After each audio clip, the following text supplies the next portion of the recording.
By popular demand, Debbie Reynolds Consulting is now offering executive briefings on emerging data privacy risks and how companies can avoid them.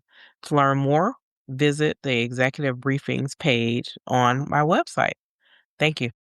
The personal views expressed by our podcast guests are their own and are not legal advice or official statements by their organizations. Hello, my name is Debbie Reynolds. They call me the Data Diva. This is the Data Diva Talks Privacy podcast, where we discuss data privacy issues with industry leaders around the world with information that businesses need to know now. I have a very special guest on the show, Eric Null. He is the Director of Privacy and Data Program at the Center for Democracy and Technology. Welcome. Thank you very much, Debbie. Really appreciate the invite. I'm excited to have you on the show. I have seen your name pop up in articles because I follow the space, obviously, very closely. And I thought, let me call him up and see if he wants to be on the show. You talk about a lot of things that I care a lot about, obviously, data and privacy. But one of the things that you had talked about that I thought was really interesting, and we can talk more broadly, but I felt like you had the finger on the pulse about what's happening in the US around federal privacy.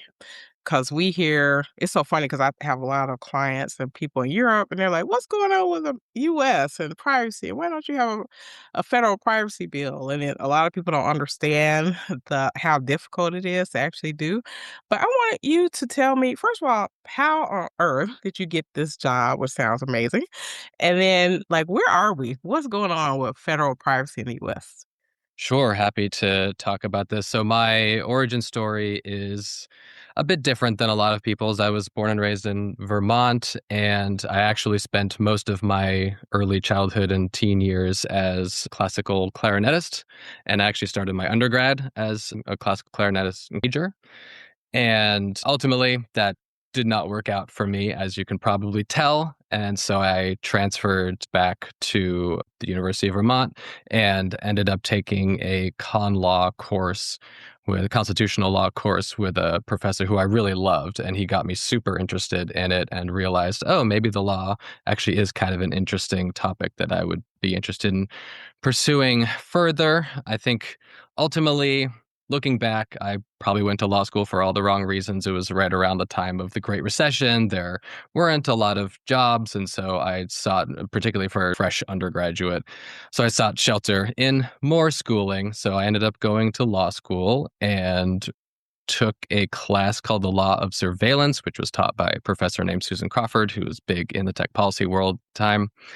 And I learned all about tech policy and particularly broadband issues at that point, and learned particularly about net neutrality, which has since become sort of household name. And actually, I fought for net neutrality protections for about a decade, from 2012 to 2021. But I also worked on a variety of other tech and telecom issues over those years. I started out working at a law school clinic that represented nonprofit organizations that worked a lot on media ownership rules at the Federal Communications Commission, as well as municipal broadband issues. But that clinic was really where I got my first taste of privacy, and that's because one of our clients was interested in having the Federal Trade Commission enforce COPPA and protecting kids' privacy online. And so I, through that law clinic experience, had students often writing requests for investigation for the Federal Trade Commission to take up. And basically, that's where I learned all about sort of what privacy is, what the data flows on the internet are like. And of course, that was back 14 years ago now. So things have definitely changed since then. But that was where I got my first taste. And then I started to sort of just continue that work through all the other jobs I had. I've worked at various other nonprofits between then and now. I started a consumer privacy practice at a different nonprofit.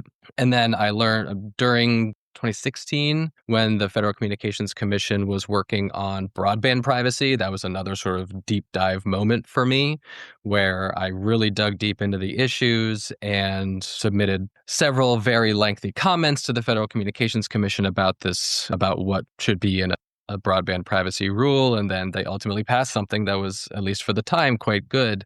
And then it was promptly overturned by Congress the following year, which was unfortunate to see all that work end up not leading to anything.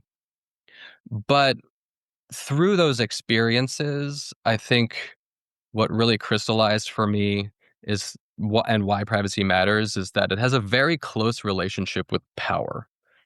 Information is power, especially in the online age.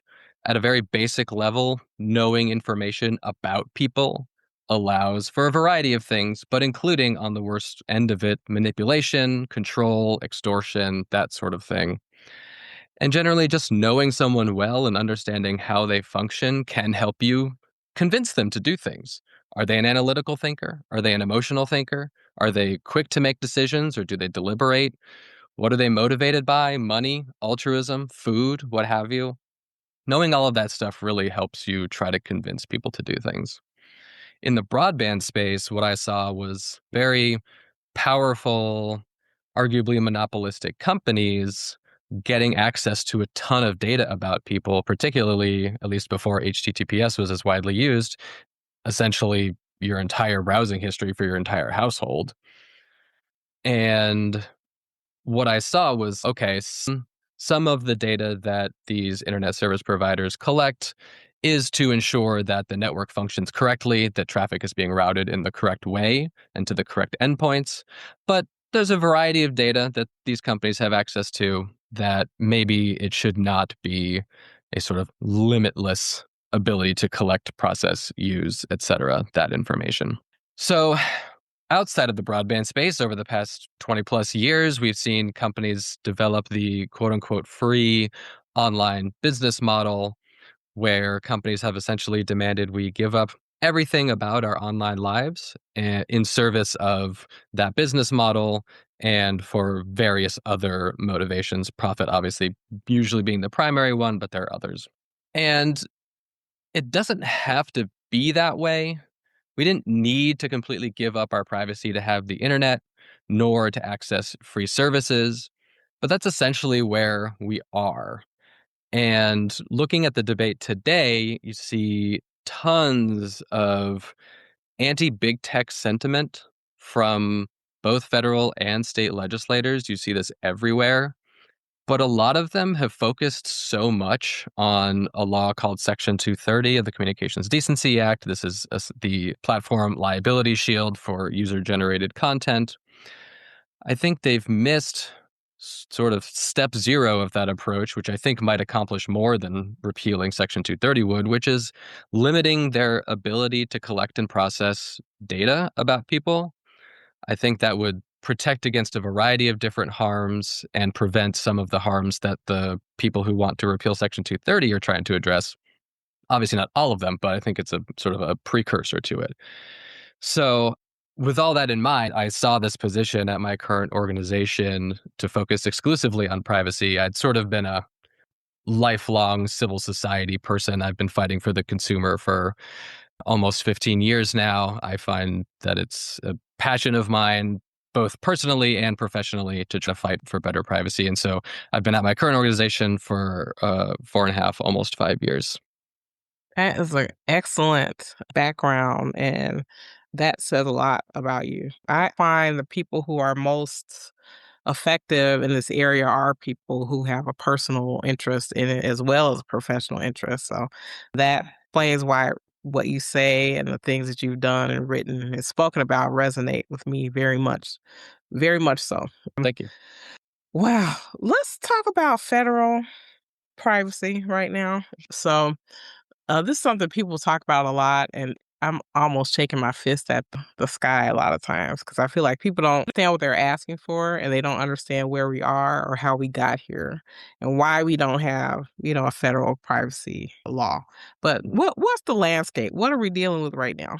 So at the federal level, we have what we call sectoral privacy protections. Congress has decided that there are certain sectors of the economy that need additional privacy protections. And so they've passed sort of narrow protections, one of which is Health Information Portability and Accountability Act, HIPAA, protects to some extent the privacy of essentially your health records that sit at your doctor's office or at your insurance company or at your pharmacy.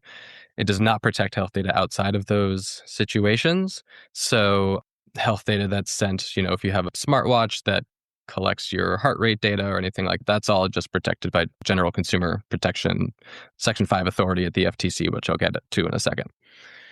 There's others. There's Gramm-Leach-Bliley Act, which has some opt-out protections for banking and financial institution data. There's, as I mentioned before, COPPA, the Children's Online Privacy Protection Act, which protects data that's collected specifically directly from children online.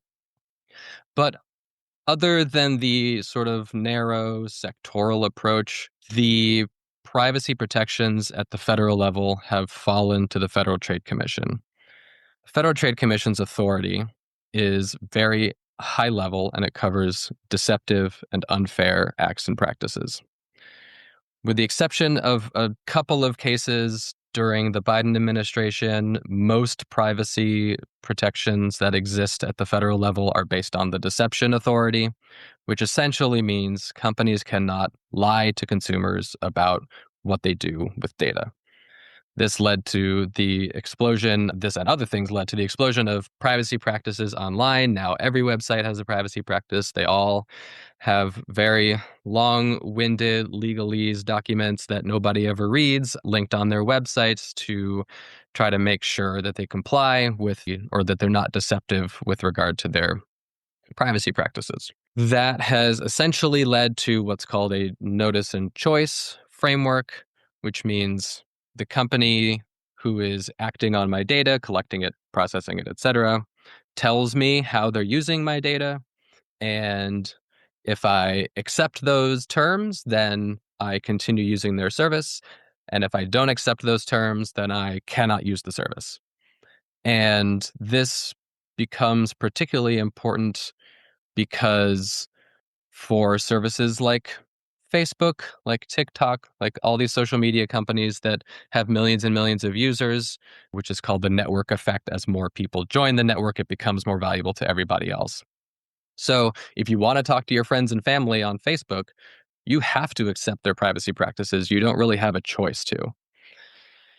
So that's basically led to the privacy situation that we have today, which is that we have lots of data breaches, we have lots of data misuse, we have collection and use of data, including sensitive data, sort of indefinitely, which means all these companies are basically honeypots for hackers who want to access personal data about people, release it on the dark web, that sort of thing.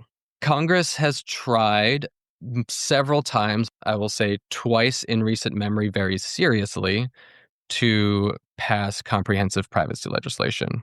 There was the American Data Privacy and Protection Act in 2022, and then there was the American Privacy Rights Act in 2024.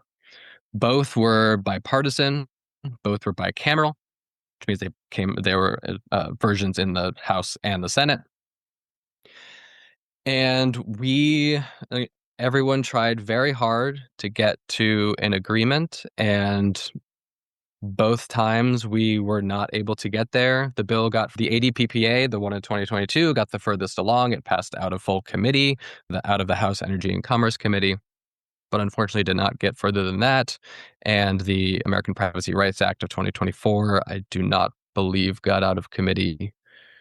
So Congress still has not passed a comprehensive privacy law. And that brings us to 2026, our apparently now biennial new attempt at protecting privacy. The Republicans on the House Energy and Commerce Committee recently released the Secure Data Act.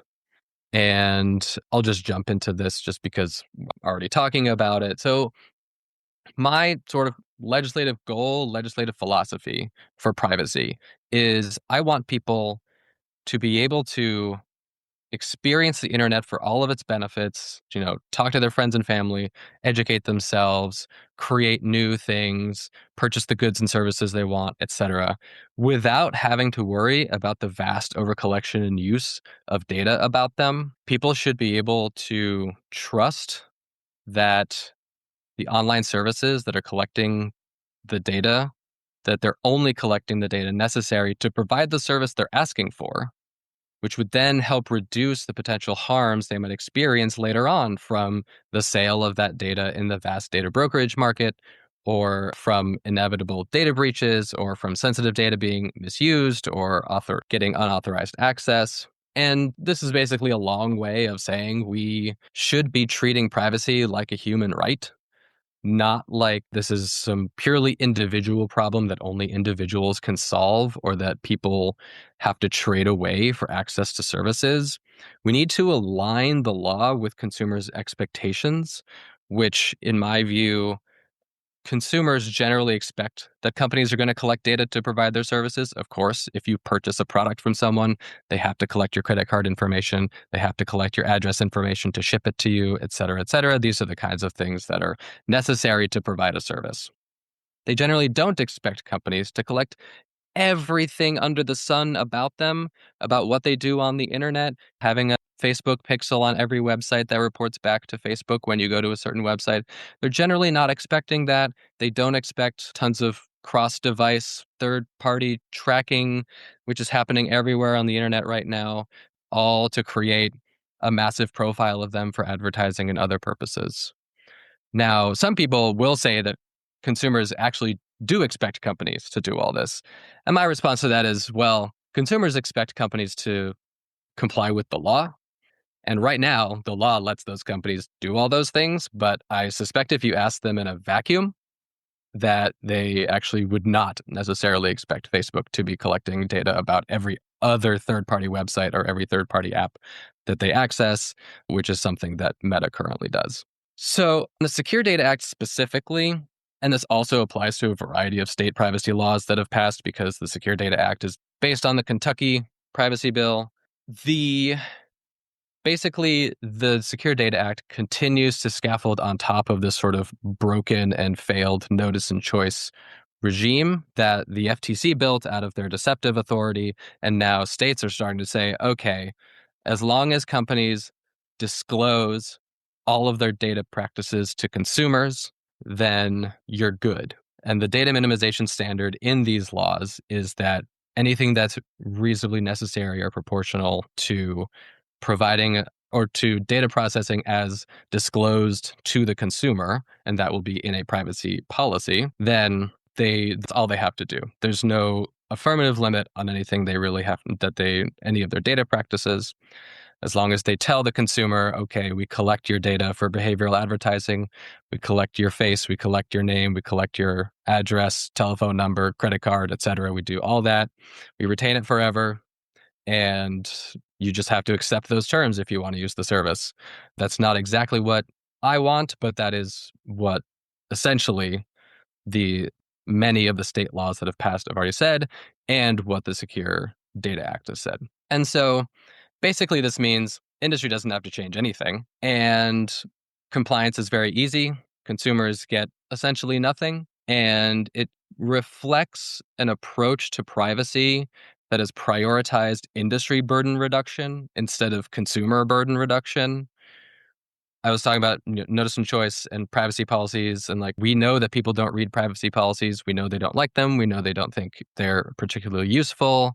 If anything, they give people the false impression that their privacy is protected because a company has a privacy policy. But if you actually read it, the answer to that is, oh, actually, they don't. They basically collect whatever they want from you and do whatever they want with it, including selling it to data brokers or advertisers for a variety of reasons. So it ends up, industry doesn't have to do a whole lot and consumers get nothing out of it. Basically, all that is to say, the states and the Secure Data Act would cement the failed notice and choice privacy regime. And the Secure Data Act in particular is so weak and has so many loopholes and also preempts all state privacy laws that it would end up being a significant net negative for privacy all around. And so what do we actually want privacy policies to say? Obviously, in my view, this approach is not the best solution. I think we should be placing the privacy burden on the companies that gain the most from the collection and exploitation of the data that they're collecting. The default essentially should be, why are you collecting this data, instead of why not collect this data? And the ADPPA from 2022 and APRA from 2024 approaches, and also the Maryland approach, which is similar to those two, is far better. It basically requires companies to minimize the data collection and processing based on the services that they're providing to individuals. And then it also allows for some additional permissible purposes that people generally agree on, like fraud detection and incident response and that sort of thing. They also protect civil rights because we know that data practices, particularly through AI and algorithms, can be discriminatory based on protected classes. They avoid consent fatigue by saving consent requests for specific situations like the transfer or sale of data or for ad targeting. They both would limit data brokers. They would give people a private right of action to enforce their own rights. And I think these approaches maybe wouldn't be the magic bullet, but they would lead to, I think, a much more enjoyable, safe, trustworthy internet experience for everybody. And I'll just add, because everyone's talking about AI now, I might as well talk about it too. My view is that privacy policy is AI policy because AI and data are so linked, inextricably intertwined, you might say. You can't regulate AI without protecting privacy in a substantive way, and we need comprehensive privacy legislation that actually moves the needle to solve many privacy-related AI issues like transparency, particularly around AI training datasets, discrimination, as I alluded to before, lowering a variety of types of risks with AI, limiting secondary uses of data collected for AI training, etc. The Secure Data Act would do very little, if anything, to combat these AI issues. I think at best you might be able to argue that the right to delete would have a marginal impact, the right to delete being that a consumer can ask a company to delete the data that they have about them. But that also only would impact future AI training because once a model's trained on data, it can't be untrained until it's trained again. So even the right to delete is actually a pretty limited right. The negative impact of the Secure Data Act is that it would very likely preempt all state civil rights laws as it relates to online data practices, which would be a very bad outcome, I think. And then the one AI issue, well, there are many AI issues that keep me up at night, but one of them that I've been thinking about recently is personalized persuasion, which is essentially figuring out how to persuade people at scale. And we got part of the way there with behavioral advertising because the assumption was if you did something in the past, you were interested in seeing advertisements for similar things in the future. Now AI might be able to figure out the exact right moment to maximize the chance of a sale or some particular outcome, even if the person wouldn't engage in that activity. So if someone is feeling sad or depressed, an AI might know that and might be able to exploit that for monetary gain. If someone's inebriated, an AI could take advantage of that knowledge and try to sell you something based on that information. Basically, any moment of weakness can be exploited by an AI for monetary gain in some way, and it could try to figure that out, and I think could potentially lead to a very serious privacy issue, but also a pretty big revenue increase for AI companies. So, and then you imagine that scaling to millions, billions of users of these chatbots, and all of a sudden you have a pretty serious systemic societal issue. So, we need privacy protections to protect against various AI harms. We also are going to need more than privacy. Privacy is necessary but not sufficient, as they say. There'll need to be more protections for distribution of deepfakes, data centers, IP protections, and personalized persuasion, which I'm actually not sure how we solve for yet, but it is something that I'm thinking about a lot. So that was a long story about federal privacy and the Secure Data Act. Happy to chat about any of that or any other questions. Yeah, very cool. Thank you for that synopsis, just so we understand what's going on. The thing that concerned me, and I want your thoughts, I have many concerns here. First of all, I feel like the FTC, their permit is around consumers, right? And I feel like not every human is a consumer, but we know that humans' data and information is being taken and manipulated. And if you're not a consumer, you have no rights. There's like no redress. There's no mechanism for you to be able to complain about different things. And that's one concern that I have.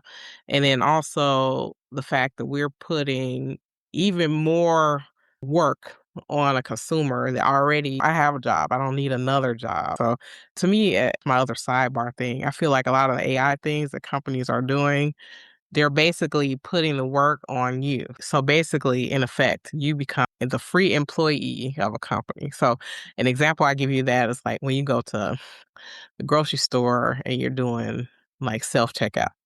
You're literally their free employee because they're really supposed to hire somebody to do that, right? And so that's what I'm Mhm. seeing. And a lot of AI stuff is pushing things to the consumer, but the consumer doesn't really have any right, to redress or to complain about that. But I want your thoughts about just the FTC. This bothers me a lot because, and I'll give you an example. There was a story about a woman who was, Kashmir Hill had written in the New York Times. You probably heard this about this woman.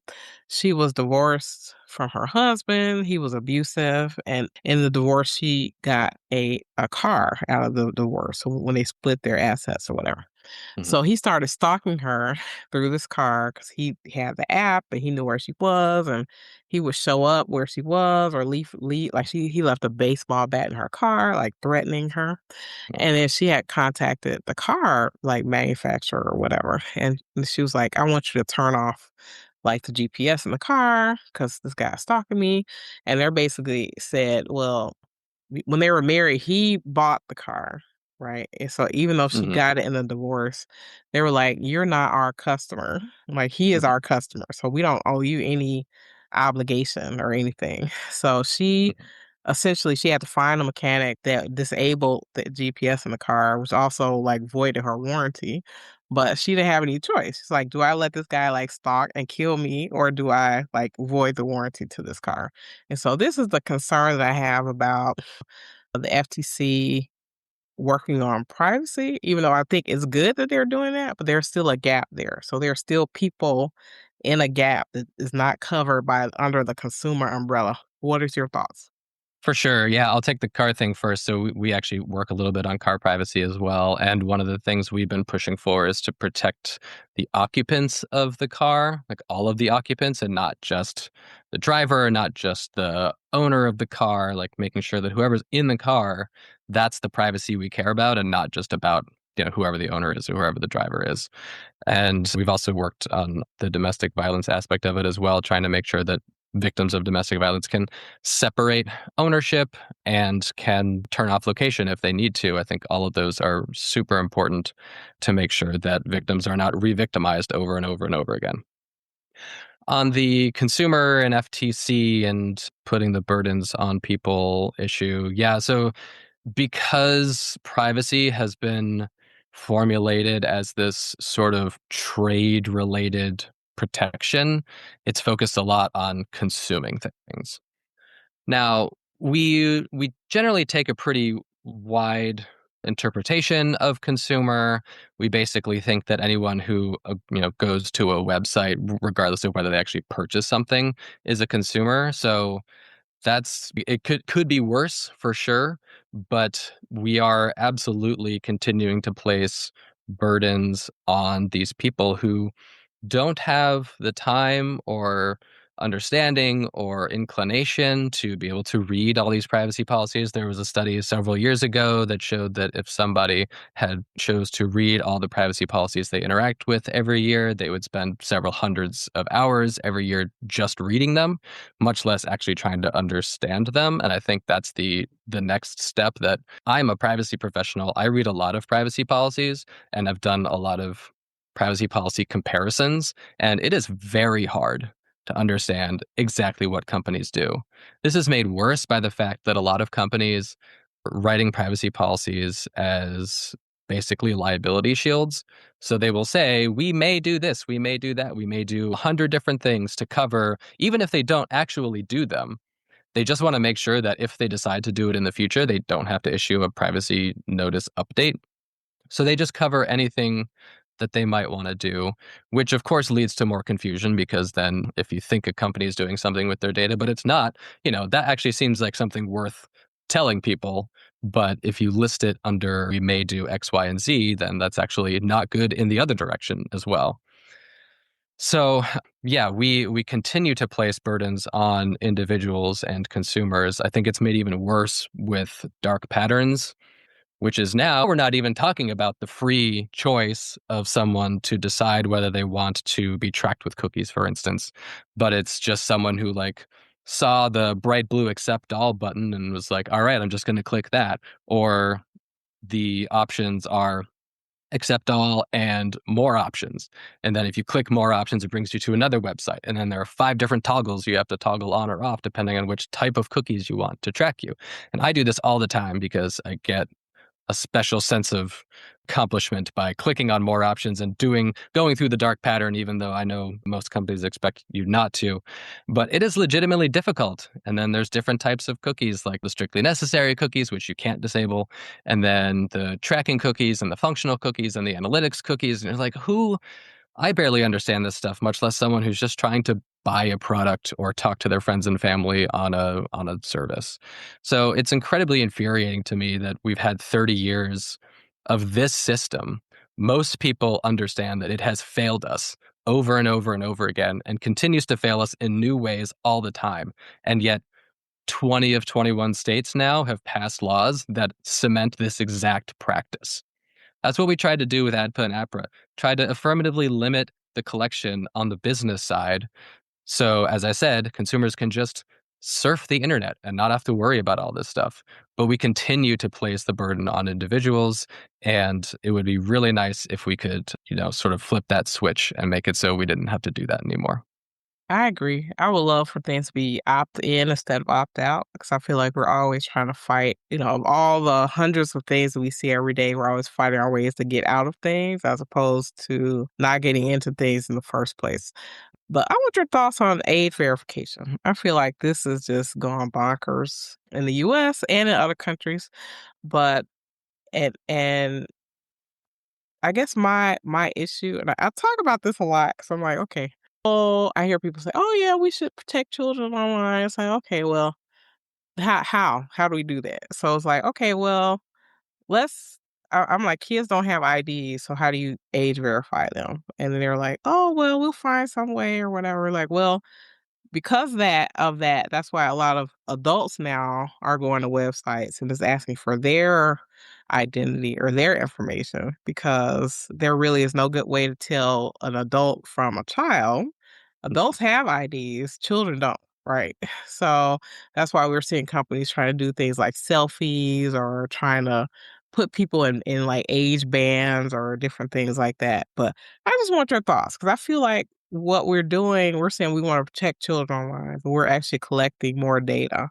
And for me, I'm very concerned, especially certain companies. I wouldn't trust them with a lot of this information. So I just want your thoughts on what's happening here.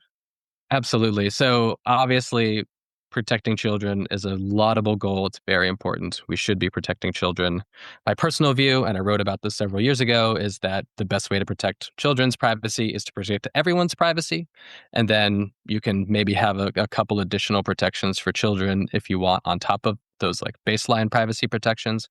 But one of the main reasons we're even talking about this is because there's so little privacy protections overall that we're now sort of freaking out and saying, oh, wait, companies are getting all kinds of data about kids.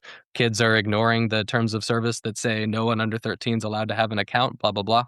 So I think it's very important to try to protect kids online, but with the FSC versus Paxton decision recently, the Supreme Court has opened the door just a little bit to age verification. They've allowed it for adult websites as not a constitutional violation, and I think that has empowered website operators, app developers, the age verification system providers in general to try to get age verification out everywhere. The main issues from our perspective with age verification are one, that you're burdening access to speech for everyone, but in particular adults who would normally be able to access the speech without having to prove their age, but now they have to prove their age. But also, a lot of people will make the comparison of like, oh, kids can't go into a store and buy alcohol. They can't go to a bar, and people are checking IDs there. It's not exactly the same as conditioning access to speech on that on those grounds of being able to prove you're a certain age. So we were concerned about it from that angle, and I'm not the First Amendment expert at my organization, but the thing that worries me the most about it is that it is a massive loss of privacy for everybody online to now have to verify their age. And there's a variety of different ways to verify age. So, and we're looking into a bunch of them, and some of them are highly accurate, but also very privacy intrusive. Some of them are maybe less accurate and less privacy intrusive. There's stuff in the middle, which I would probably put the biometric stuff there, which is what you were sort of alluding to, is how do you prove a kid's a kid, because the lack of ID does not prove you're a kid, because some adults also don't have IDs, or they might just not have an ID on them. And so what do you do about that situation? So we're somewhat ironically encouraging facial biometrics for kids online in order to protect their access to certain content, which is just very strange to me. And I feel like is a huge problem privacy wise, even if you take additional privacy protections with this information. If it's ever leaked or anything like that, that's obviously, you can't change your biometrics. So unlike, a credit card, you can change the number. It's not so easy to change your face. So any data breaches of that information would obviously cause serious issues, ID theft or security issues, et cetera, like that. So we have been trying to think of this as trying to reduce the privacy invasion as much as possible, because it seems like websites are very interested in getting age verification up. We saw Discord do it, infamously had a data breach of that data. And so we're trying to think through like age signaling, age group, like grouping different ages. My view is like, unless someone is born exactly 18 years before, you actually don't need anything other than the date, the year of your birth. You don't need the day at all. I was born in the 80s. You don't need to know what day I was born to verify that I am over 21. So stuff like that, trying to think of ways to reduce the privacy burden here, because if we had a comprehensive privacy legislation law protecting people, maybe some of these issues would be addressed by that legislation. At least ideally it would be. But because we're working on basically no protections at all, we have to start thinking about, okay, what are the ways we can actually reduce harm here? And that's data minimization, immediate deletion once you don't need the data anymore, like tokenization, assigning a token to somebody instead of retaining their date of birth forever, et cetera, et cetera. So there's a variety of ways to protect privacy with age verification. Of course, I would rather it not be required at all, but if we're going to do it, we have to protect privacy, because we're about to see one of the biggest privacy invasions in our lifetimes, probably, other than AI, which is also a privacy invasion. Yeah. I had a lady I saw on LinkedIn. She said that her sister is autistic, I believe, and she said her sister was 40. And she was trying to go on some website, and they said that they needed her credit card to verify her age or something. And she doesn't have a credit card. So it's like, so now what? You know what I'm saying? Like, so you created the system, you're taking people out. Like, she just wants to do what she needs to do on the internet. And it's like, you're asking people now to give all this information. And like you said, some of these organizations who were not probably that great at collecting data or protecting anyway now have more information. So they now have IDs and passport photos and things that they were not good at protecting. And we're seeing breaches as a result of that that really just harm the person. Pivot a little bit here. This is a topic that I love to talk about, and it's the intersection of competition and privacy. So I co-wrote an article in Bloomberg 10 years ago. And I was talking about privacy and competition, how was connected. And I had an antitrust lawyer who shall remain nameless who just thought there was like no connection there. And I'm like, there is a connection here. Like, I swear. But what are your thoughts? Yeah, so I've been working on this issue on and off for many years. At a previous organization, I was part of an effort to write some model legislation about data portability, which we viewed as a pro competition function to allow people to take the data from one, usually social media site, but it would apply to any site, and then bring it to a different company so you could then not have to re-enter several years, maybe even several decades of data about yourself into a different service, and also porting sort of the inferences about you. So not only would you have information about you in the past, but the company could use inferences about you to serve ads to you, what have you. So there's like a competition benefit as well as an individual benefit. And then we start seeing a lot more of this, particularly in the EU and in Japan and now in California. We actually just sent a letter recently, what's called the BASED Act, BASED. I forget what it stands for. There's too much alphabet soup everywhere.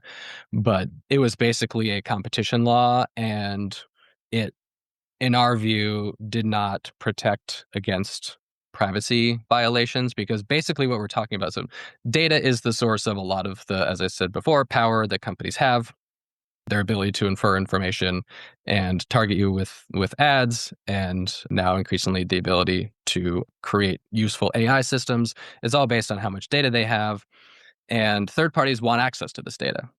Generally, as a competition matter, we are supportive of that. We want that to happen. We want there to be more competitors out there to compete against the big companies. But at the same time, if you force companies who are doing good privacy things with data that they have, then you are creating new vulnerabilities, because you're now forcing companies to either decrypt encrypted data or share, say, location data that the company might protect in a very specific way, but the third party wouldn't be protecting it at all. And you're also allowing for another vector for law enforcement or ICE or whoever to access more data about people, especially if it's being transferred to a company that's less protective about it. So basically, our view is yes, pro competition, great, love it. But you do need to have some kind of protections built in for privacy, so we don't just end up having a proliferation of everyone's data to all these random third parties, some of whom might be operating in good faith and are just trying to provide a product, and some may not be acting in good faith and may be opportunistically seeking access to data that they wouldn't otherwise have and abusing it and harming people with it. Yeah. So there's definitely a connection, I would say, and we definitely need more competition, but we also need to make sure that privacy is protected there, and also that it's not used as a pretense, because this is really where the line drawing comes into play, because sometimes there will be legitimate privacy concerns for not sharing data, and sometimes there will be not so legitimate concerns for not sharing data, and we need somebody to decide when is the legitimate kind, when's the not legitimate kind, and that's obviously a hard question, but it needs to be answered. I don't think we can just default force companies to be sharing data willy-nilly. I was hoping that there would be more talk around what I call data monopolies. So, if, for example, let's say a video game maker wants to buy another video game maker, competition comes into play, right? Mhm. But if a video game maker wants to buy a grocery store, that's not considered. People think, well, that's not competition, but to Yeah. me it is, because what you're doing is you have these companies getting a more fulsome view of the individual by getting information and putting it together in a way that they would not normally have. And actually we're seeing, I don't know if you've read this, you probably have, about companies who are going out of business, like they're selling their data to AI companies for training and Mhm. stuff, or companies that are going out of business, they're selling their data to other companies so that they can, merge the data together to create like more fulsome views of people. And the people whose data that they have, they don't want that, right? So they're like, I don't want, XYZ company to have my data, because if I did, I would have like become a customer of that company. But what do you think? Yeah, it's an interesting point that it's not necessarily just the sectors that the companies operate in, but it's really the subject and the content of the data that they're purchasing and the uses they plan to put it to. Obviously, this happens all the time as companies are become more and more data hungry. They want bigger profiles. Data brokers come into play here because you can obviously buy any data you want from data brokers, and it will be, fairly accurate, although probably not super accurate, but there's still a significant market for it. So yeah, that's an interesting point. I hadn't actually considered that, but yeah, I appreciate that. Well, thank you, thank you. Yeah, that's why, I ask the deep questions. Well, it just fascinates me because I'm like, you're getting more information about a person, right? And so actually the Biometric Information Privacy Act, the reason why that was created is because there was a grocery store going out of business and it wanted to sell its biometric data to Hmm. another person, and they said they didn't want that to happen because they saw that would be a bad thing.